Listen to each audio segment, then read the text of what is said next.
weekly press conference.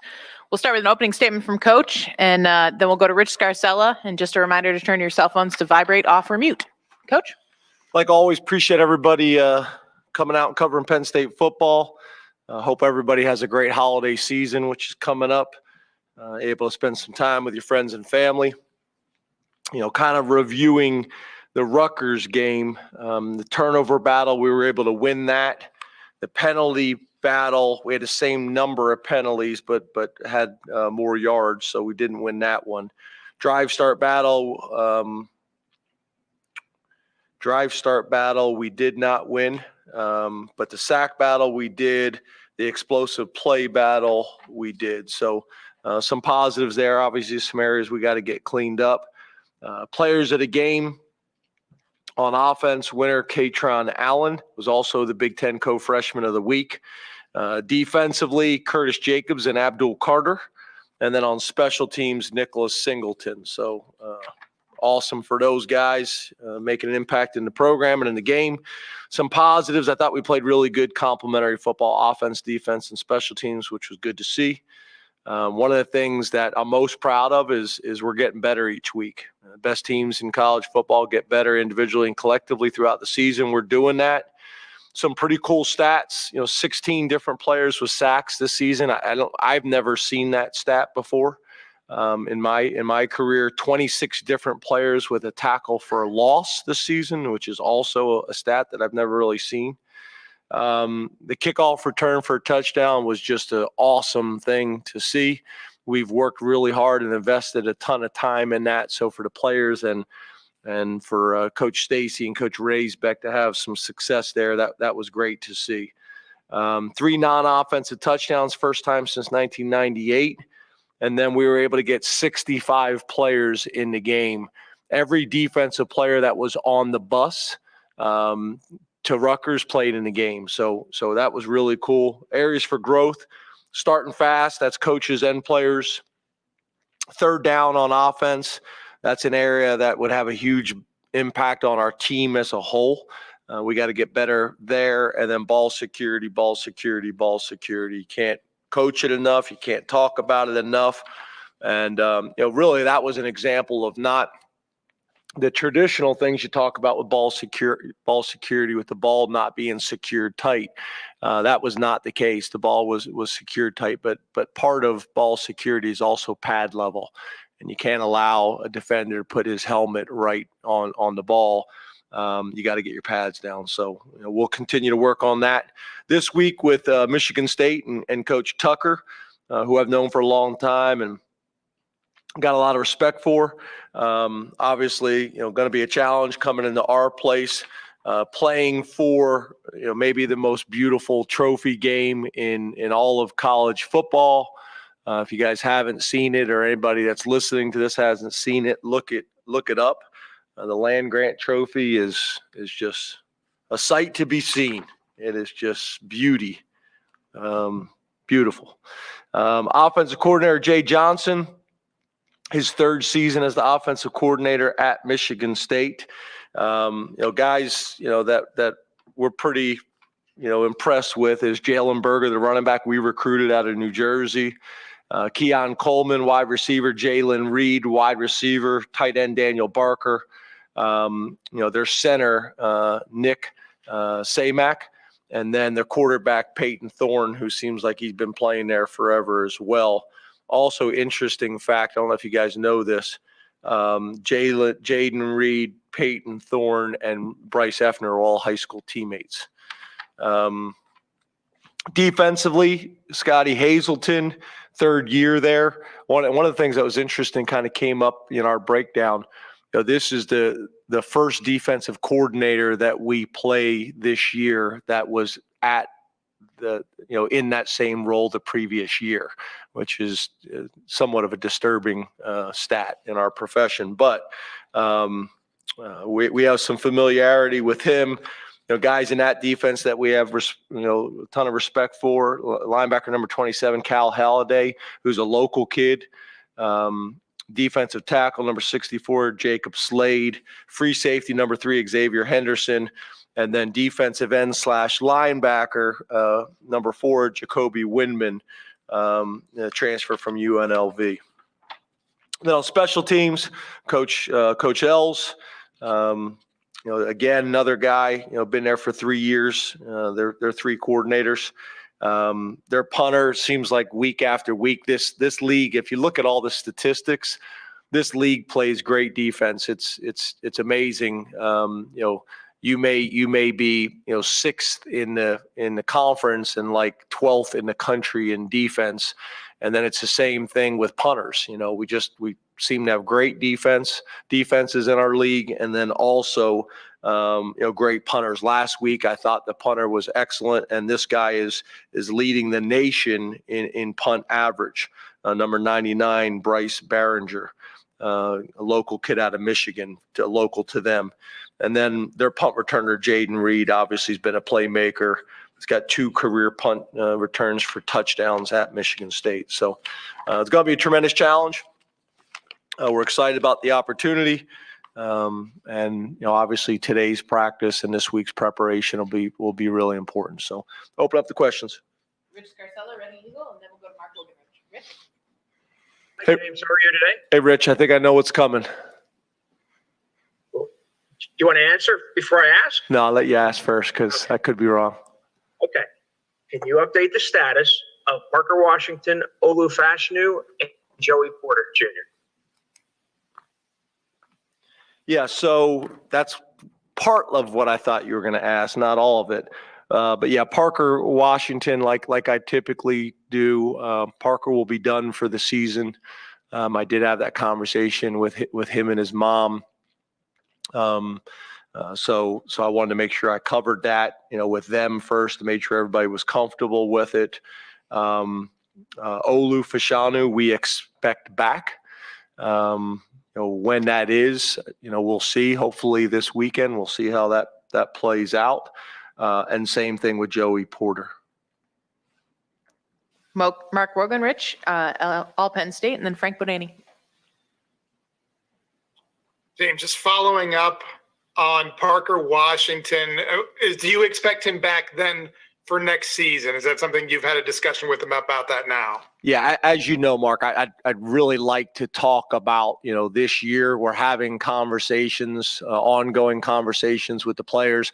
Hunter Norzad wanted to make an announcement of what his intentions were. That's up to him.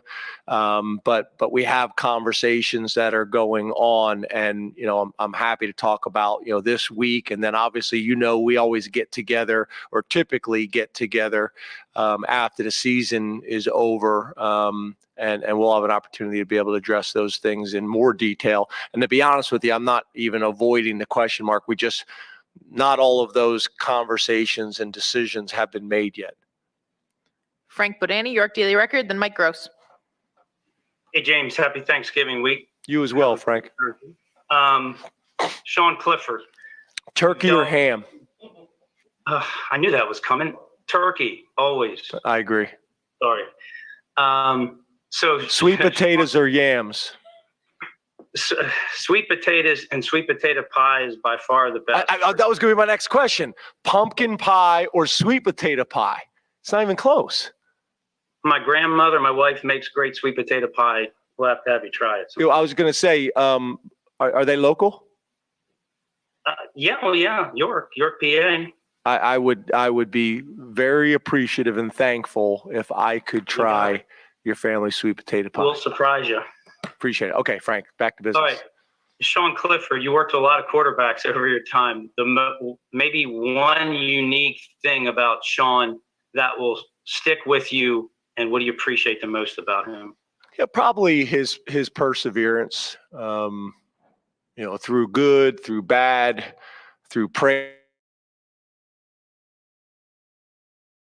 And probably the other thing that probably jumps out to me is he has maximized this Penn State experience in a way that I hope more of our guys do.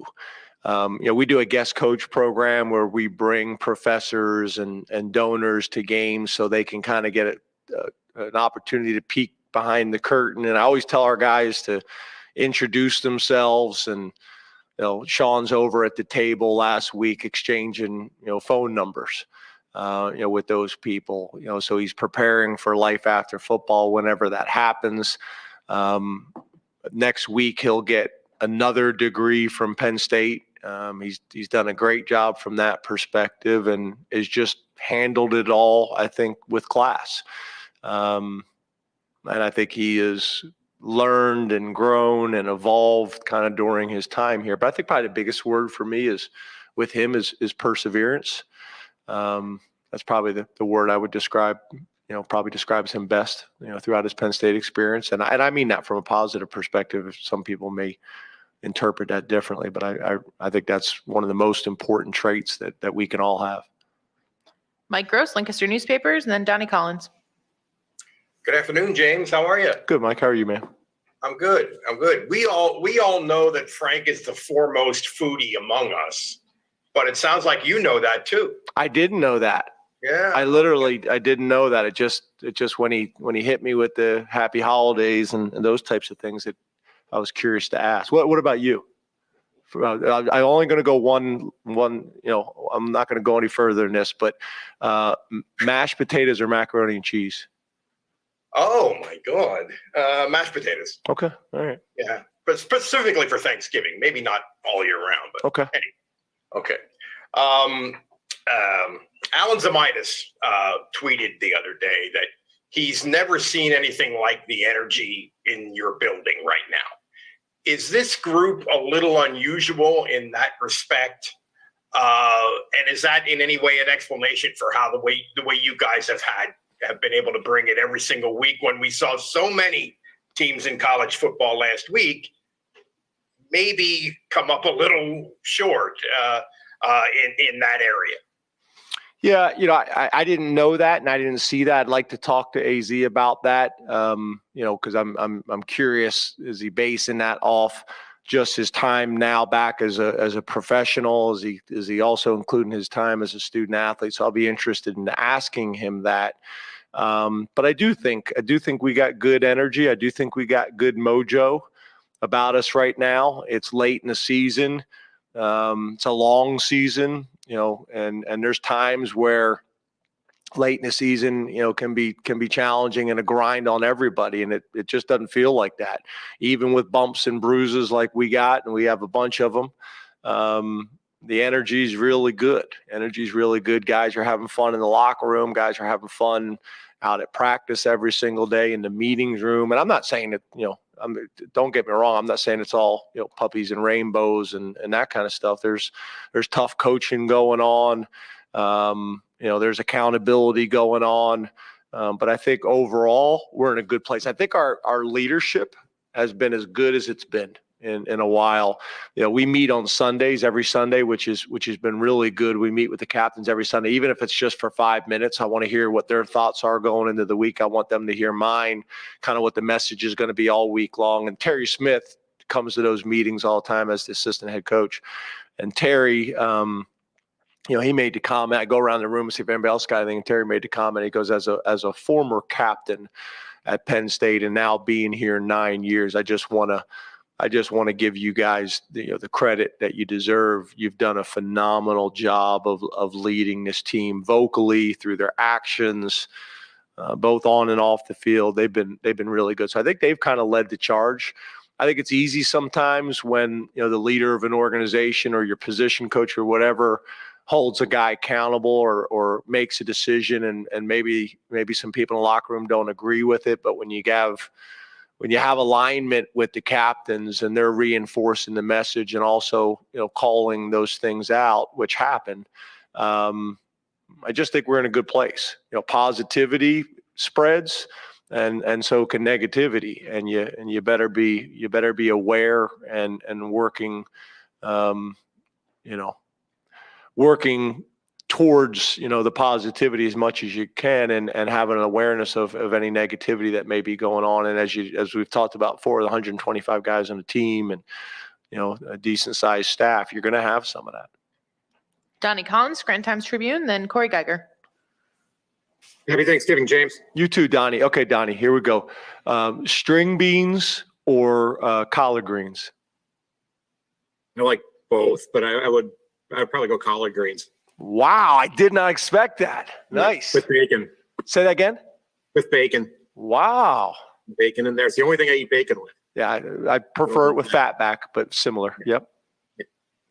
And This is a little interesting. disappointed to hear you guys kind of diss pumpkin pie earlier. I'm really down on pumpkin pie. Really? I'm really down on it. So let's not get into this because obviously it's a hot topic between the two of us.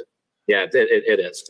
But we'll address it another time. But I wanted to ask you about one of the seniors who doesn't get a lot of attention, Chris Stoll. How important has his consistency been for you guys in a position where that's really the only requirement? And is there a reason he's been one of the game captains every week other than just availability? So externally, maybe he doesn't get talked about a lot. Internally in our building, we talk about him all the time. He addresses the team a lot. We bring up his role. He is Mr. Consistent and has been that way his entire career. He's gotten better every single year. Not only in his consistency as a snapper, but also as a blocker and his ability to get down the field and make tackles. He's been awesome. Been a great student as well. Been a great spokesperson. And then, typically for me, when you talk about, the coin toss captains, I'm trying to kind of take that off some of those guys' plates. So if you can have a specialist do it like him, specifically someone who's not on offense, defense, or the kickoff team, then those guys can be focused and getting ready for that while he's out there, doing it. And then the other thing is, I prefer to have the same guy speaking every week. I know it sounds crazy, but there's been bad mistakes that have been made in the past where somebody defers and then, they choose to kick it and the officials try to talk you out of it. No, they deferred, you sure you want to kick it? Yeah, I want to kick it.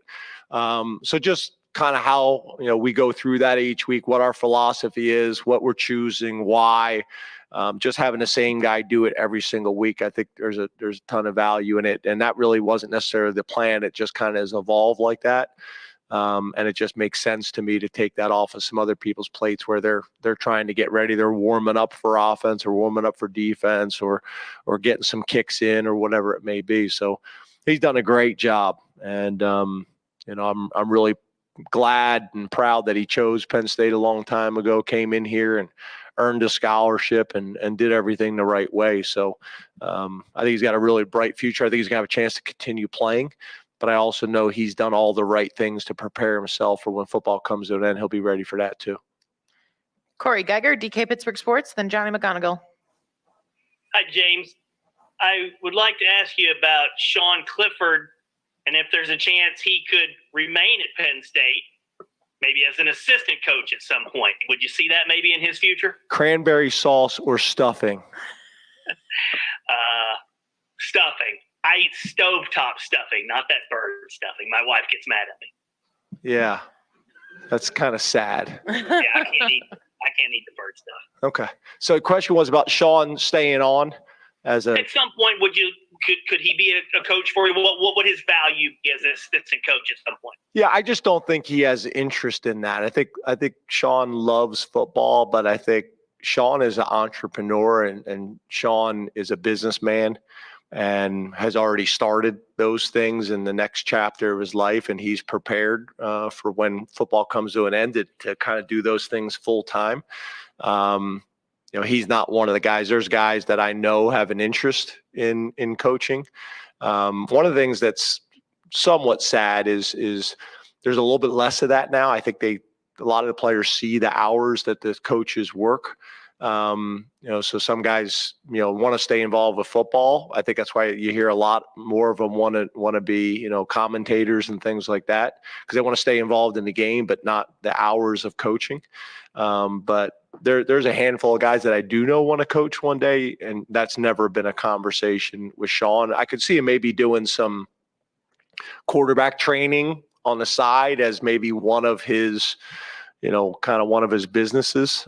But I see him more as a businessman and entrepreneur, unless this this, stirs, some conversation with them that I'm not expecting. Johnny McGonigal, Penn Live, and then we'll come here in the room.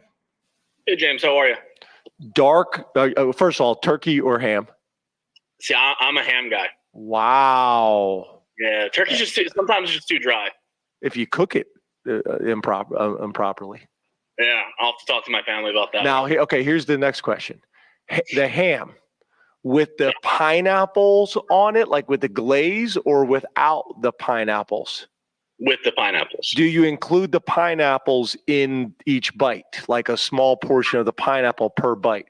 I like to mix it up. Whether sometimes it's the pineapple in the bite, or sometimes it's like mashed potatoes in the bite. See, mashed potatoes goes with turkey, not with ham. The yams or the sweet potato go with the ham. The mashed potato goes with the turkey. I don't know. I mix it up. Wow, interesting. I'm learning so much about you guys. Back to your point. Yeah.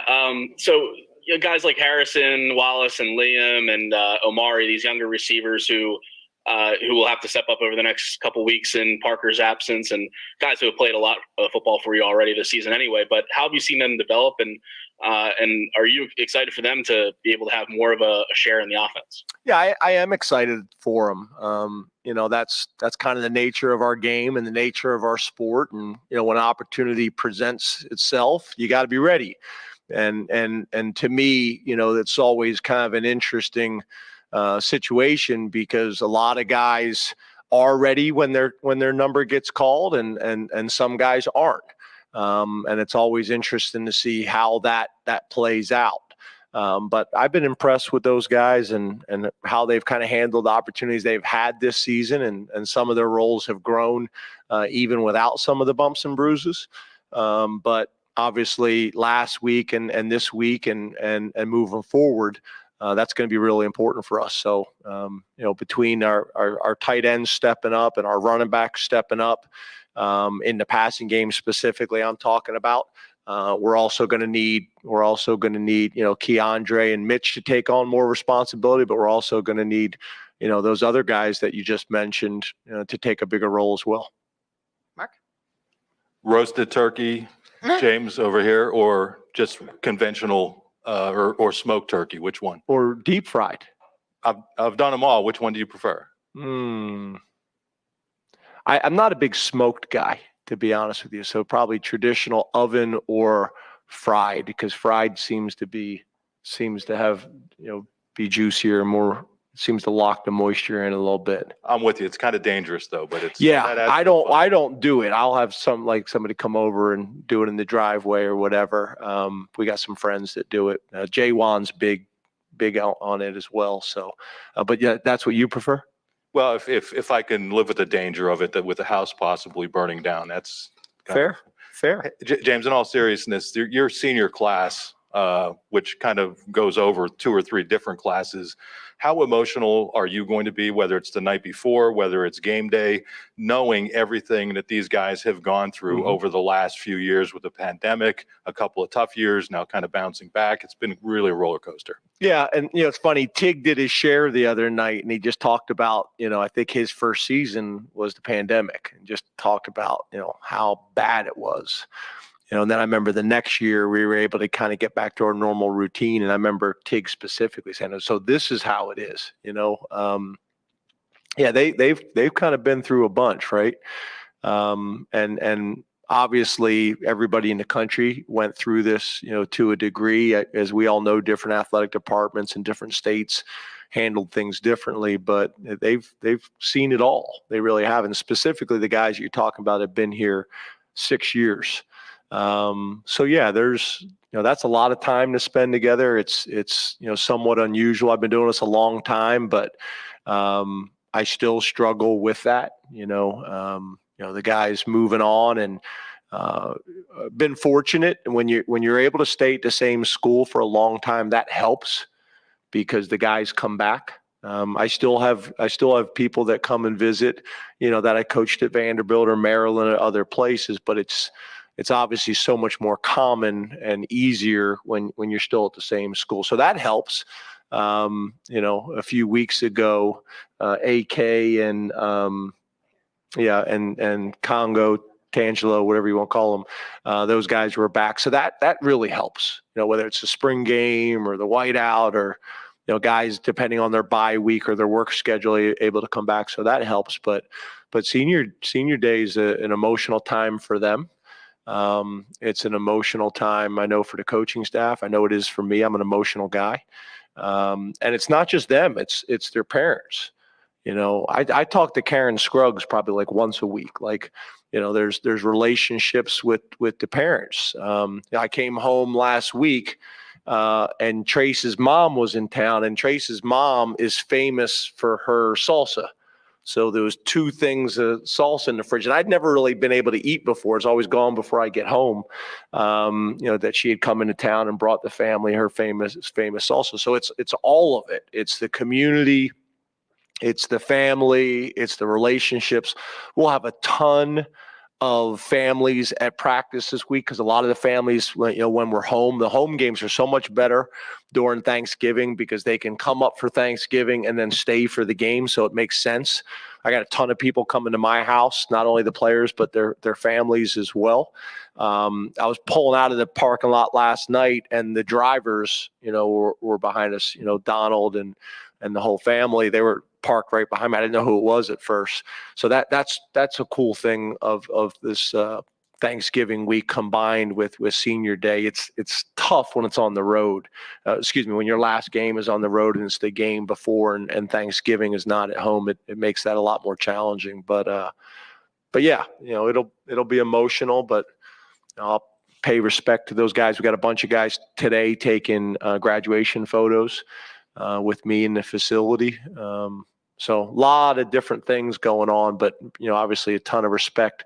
And I hope, this is always a challenging game because a lot of the students are gone, for break. But I hope the place is sold out and it's rocking. And I hope all of these seniors, get cheered, the way I think they deserve to be cheered, not only, in the senior day ceremonies, but when they announce the starters and things like that. I think that would be the right thing to do. And as a Penn State community, I think the majority of our fans, see it the same way. John? Hey, James, happy Thanksgiving. You as well. I wanted to ask you about one of those 6-year guys, Jonathan Sutherland. When you look at the success he's had on the field, in the classroom, when you look at his experience, how well he's handled himself, just wanted to get your thoughts, or I was going to ask, and how he's been an ambassador. How much does he represent what most people would consider to be a model student athlete? And if you want to answer that, you can. But I really wanted to ask you, how much have you enjoyed coaching Jonathan, spending time around him, getting to know him over the years, and how much will you miss coaching him? I'm trying to ask you, but I can't think of anything else on the menu that we could ask him. Cornbread or just like a roll or biscuit? Cornbread. It doesn't matter what the second one is. Wow. I'll take cornbread. No hesitation. That's good. I was sitting here struggling. I didn't even listen to what you were asking because I'm trying to come up with an either or. Sutherland. Yes, sir. I wrote it down. Thank you. Someone else think of something else for the next one. I'm a huge Sutherland fan. He's another one, in my opinion, that's handled his entire Penn State experience the right way. Been a special teams, weapon for multiple years and captain, was a defensive role player, then a defensive starter, has moved positions and now is a starter at another position. He's a huge routine guy. I mean, literally, he's in the facility taking care of his body all the time.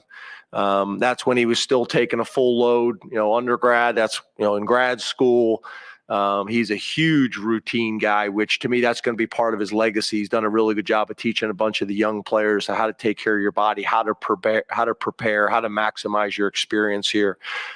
He's been phenomenal that way. And then you talk about the Canadian, guys, that situation's a little bit different. He's going to have an opportunity to continue playing the game of football, I think in the NFL, but then there's also those guys, they're They're extremely valuable, obviously to the CFL as well. And those people are going to be fighting for him too, which will create some opportunities for him to continue playing the game as long as he can.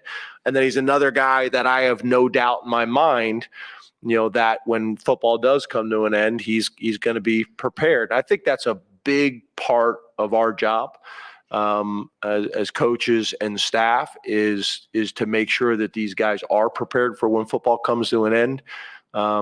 That is a very difficult transition. And through my career, I've seen too many times and too many players and too many programs that those young men were not prepared. And that can be devastating because I think a lot of these young men, when they come out of high school, their entire identity is wrapped around football, and there's so much more to than that. And to be able to go to a program that is also going to view them and see them as more than just a football player, I think is really important. And again, I don't want this ever to come off where I'm undervaluing the importance of football and those types of things, because I don't mean that at all. But football is going to come to an end for all of them. So having a program, having a plan that reinforces that. So when it does happen, they feel prepared and ready and in a lot of ways excited for that next chapter of their life. And I think Sud is a really good example of that. I'm a big, John Sutherland fan. Sauter? Before you can ask, if you put it in front of me, I will eat it. There's not much more to it than that. Okay, well, that's a good point then. What don't you like? Because I have two things that I don't like. And I'm like you, I'll pretty much eat anything too. You're not going to like this, but sweet potato pie. Wow. Have you had it? I don't like pumpkin pie either, though. Yes, not a pie guy in general. Okay, so that's fair. So, but that's it. Yeah, I will eat. Anything else? Yes, especially on Thanksgiving. Liver? Listen, you cook it right. Wow. I'll eat liver. I don't like it. It's a little tough. Have you ever had chitlins? Do you know what they are? Yeah. I'll eat chitlins too, but I don't necessarily like them, the texture. Good. I'm glad you followed the follow-up question. Yeah. Will you fill them in later? Oh, yeah. Thank you. I'm sure he will as soon as it sends. But to get back to senior day and everything, how do you balance the emotions of it with the fact that you are playing a game right that? Because you talk about 1-0, which part of that is keeping the emotions in check and staying focused, but you kind of want this to be an emotional day and you kind of want to let everyone feel what they're feeling. So how do you balance that with the fact that you do have to play a game after these ceremonies? Well, I think the reality is to recognize that, right? It's totally fine and acceptable to recognize there's going to be some emotions that go with it. And what you try to do is you try to channel as much as you can. Okay, you're going to have this time before the game, appreciate that, experience that, go through the emotions, spend the time with the family, do all those things. And then, let's put that to bed and then let's focus on the game. And then after the game in the locker room, that's an emotional time. It's the last time that this group's going to be in Beaver Stadium in that locker room together. So to me, I think it's the important thing is to recognize that, to talk about that.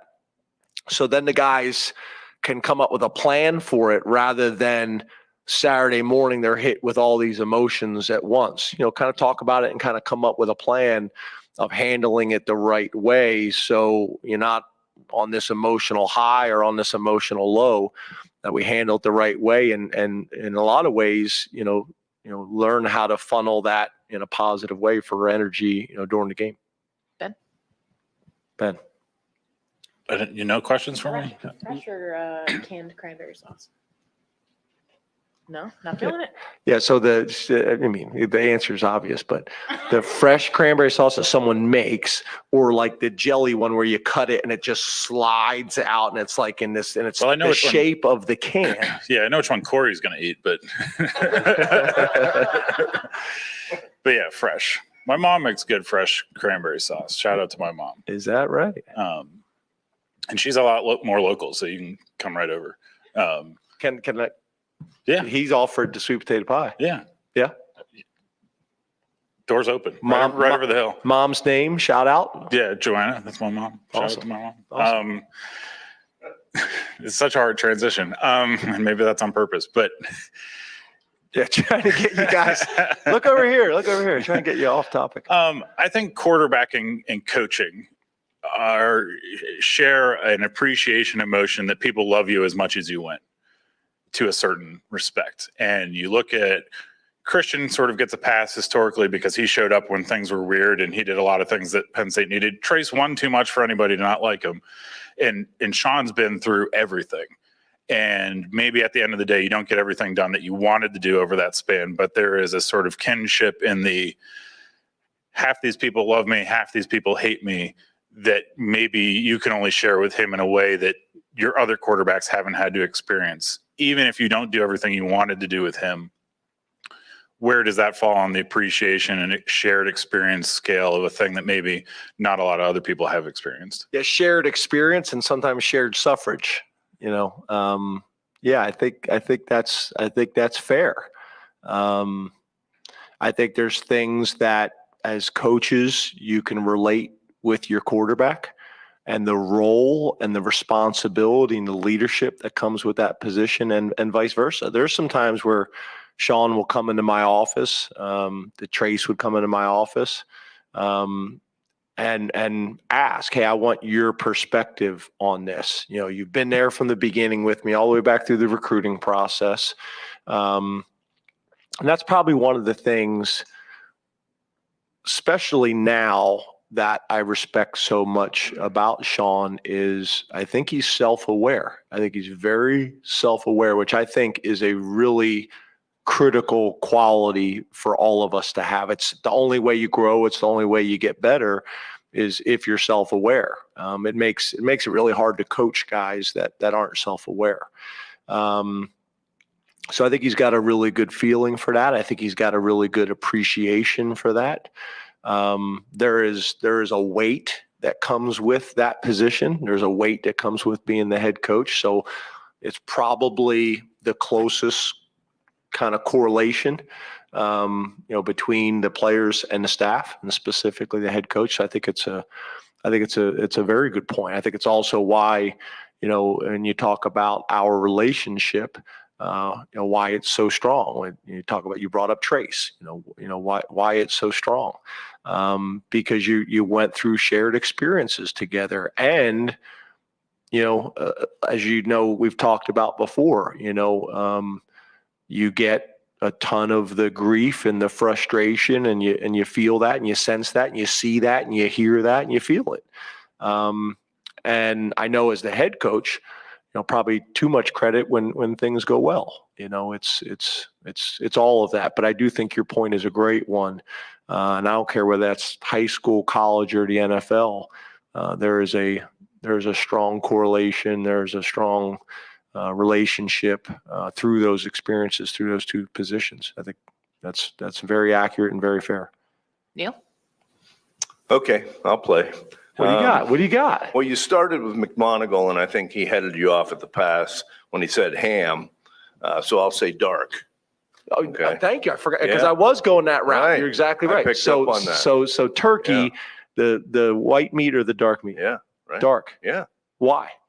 It's juicier. I agree. Yeah. Uh-huh. Higher fat content.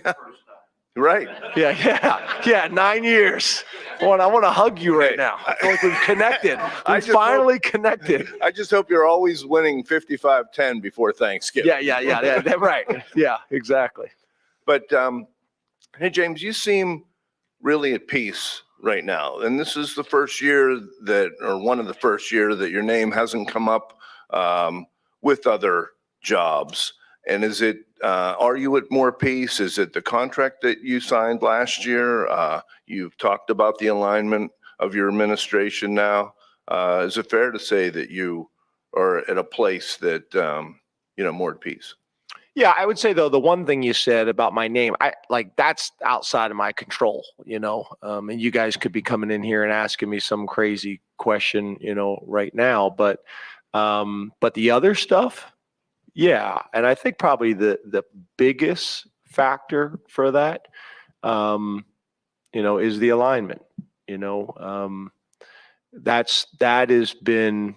has been phenomenal, and I think you guys know in the past, I've always been happy with the leadership, but I did feel like we needed more alignment, specifically when it comes to football. And I just think that's been obvious, from the chair to the president. If you spend time around our president, if you haven't, I'd strongly encourage you to do it. She just has an energy and an enthusiasm and a positivity for Penn State specifically, but for this community and for students and their experience. And it's infectious.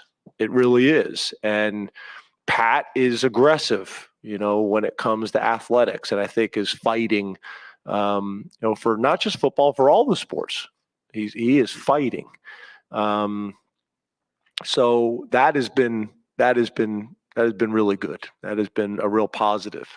So that's probably the biggest thing. That's probably the biggest thing. I feel like I can focus more of my time and energy on our players and our program right now than probably I ever have in 12 years, all the way back to Vanderbilt. Yeah, two more, Tyler, and then we'll go T. Frank. James, happy Thanksgiving week. Happy Thanksgiving. You got I got something. You've run out of Thanksgiving. So how quickly are the Christmas decorations up in the Franklin household? Because that's a big topic of discussion every November. That's not the issue. The issue is, when do they come down? My wife also is huge decorator, all of it.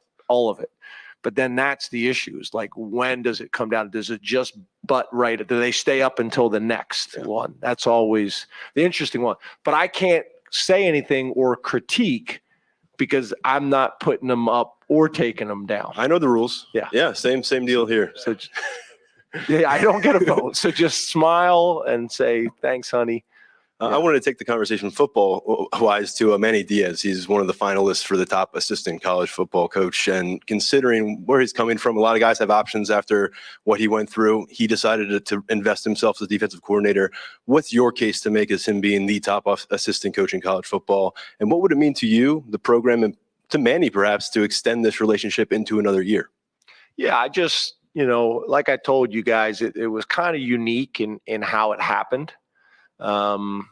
Because you almost feel uncomfortable reaching out, right? You just were delivered really bad news professionally.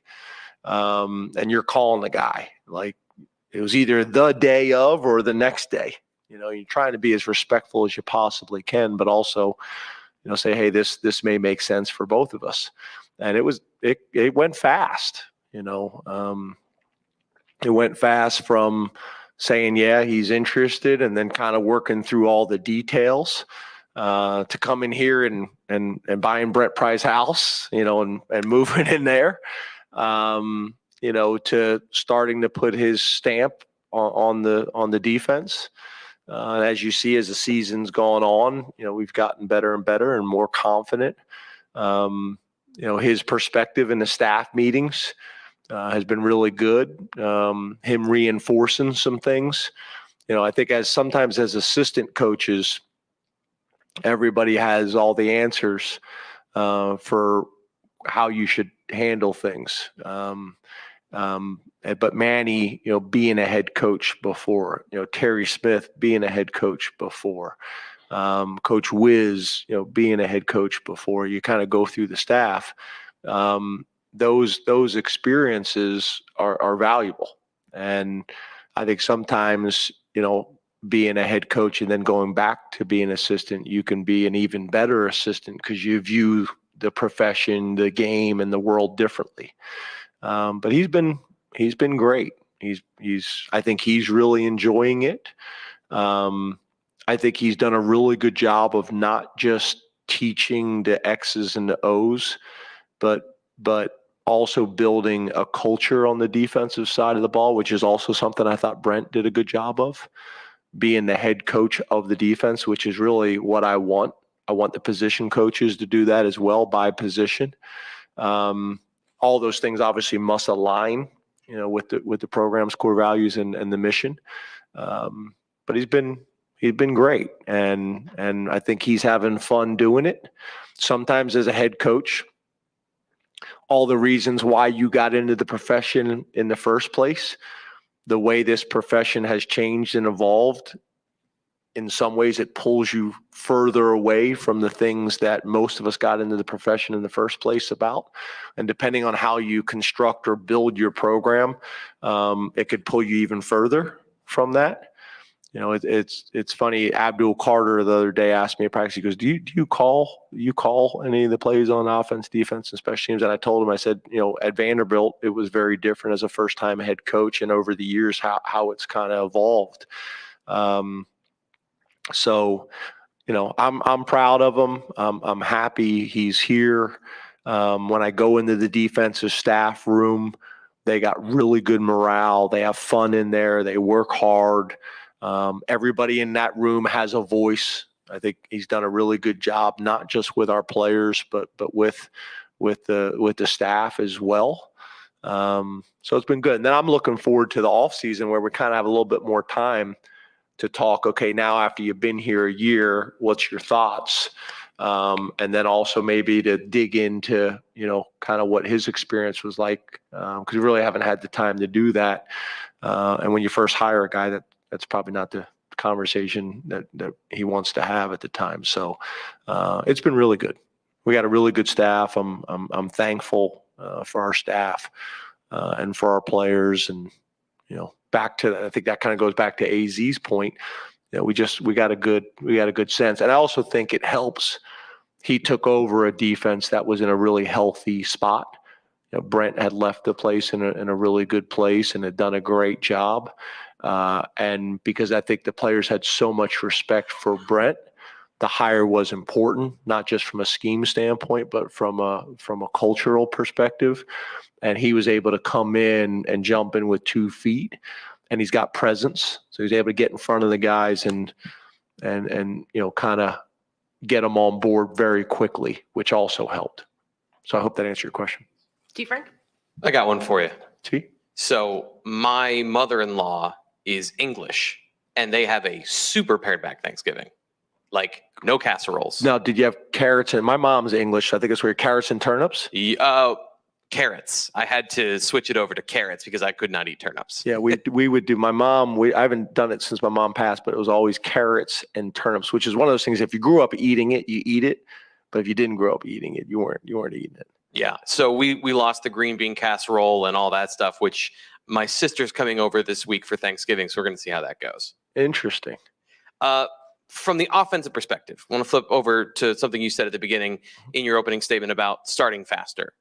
How does that sort of discovery phase in the first quarter, couple drives, whatever it is, where you're trying to figure out what the wrinkle is this week from the defense, whether it's a safety shift or something like that, how long does that take before you can make those in-game adjustments? And how do you work through that time while you're trying to get that and still move the football and still have an effective offense? The interesting thing is the longer your opening drive is, the better. Obvious. You know, that sounds obvious. But what I mean by that is when you can kind of get through all these different formations and sets and shifts and motions and say, okay, are they playing the way we anticipated them playing based on the game plan, or where are they different, and identify those things as quickly as we possibly can. What's the blitz of the week? What are all those things?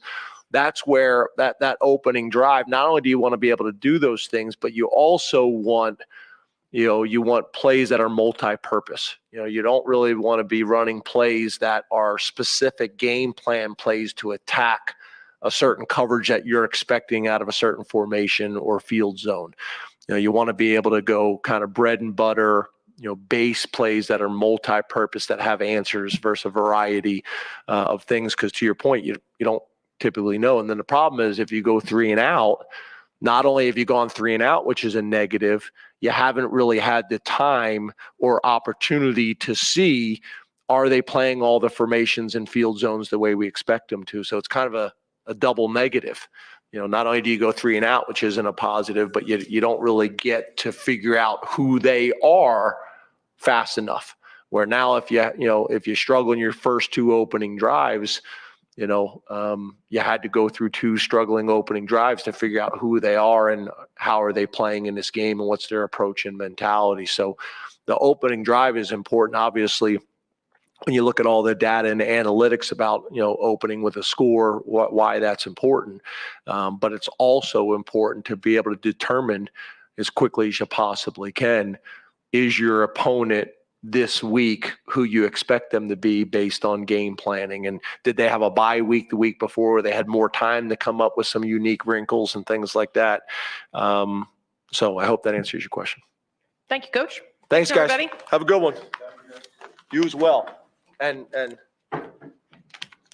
sweet potato pie?